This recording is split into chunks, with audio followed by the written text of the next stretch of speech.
సిద్దిపేట జిల్లా చేర్యాల, మద్దూరు, కొమరవెల్లి, దూల్మిట్ట మండలాలు sub division వ్యాప్తంగా బంద్ కొనసాగుతోంది. స్థానిక సంస్థల్లో 42% రిజర్వేషన్లు కల్పించాలని డిమాండ్ చేస్తూ బీసీ జేఏసీ ఆధ్వర్యంలో నేడు బంద్కు పిలుపునిచ్చారు. ప్రభుత్వం ఇచ్చిన 42% రిజర్వేషన్ల అమలుపై కోర్టు స్టే ఇచ్చింది. ఎన్నో ఏళ్లుగా ఎదురు చూస్తున్న వారికి నిరాశ కలగడంతో బంద్లో బీసీ సంఘాలన్నీ పాల్గొంటున్నాయి. అన్ని రాజకీయ పార్టీల బంద్కు మద్దతు ప్రకటించాయి.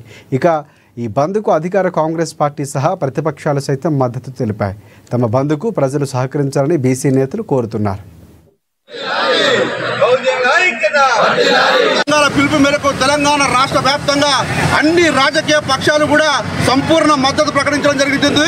మరి ప్రజలు కూడా స్వచ్ఛందంగా ఈ బంద్ను పాటించడం జరుగుతుంది. మరి ఇప్పటికైనా ఏ ప్రభుత్వమైనా, కాంగ్రెస్ అయినా, బీఆర్ఎస్ అయినా, అదేవిధంగా బీజేపీ ప్రభుత్వమైనా అన్ని పార్టీలో ఉన్న బీసీ నాయకులారా మేల్కొని మన రిజర్వేషన్ గురించి కొట్లాడవలసిన అవసరం ఉంది.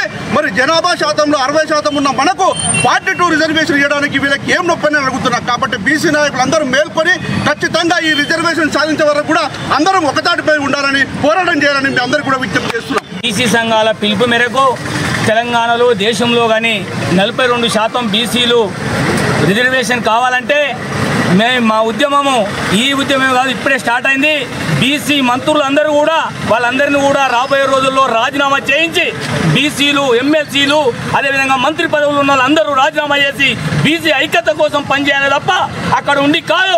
అందరూ కూడా బీసీ ఐక్యత అంటే గ్రామం నుంచి పార్లమెంట్ దాకా మనం అందరం కూడా మీరు ఉన్న బీసీ ఎమ్మెల్సీలు, బీసీ ఉన్న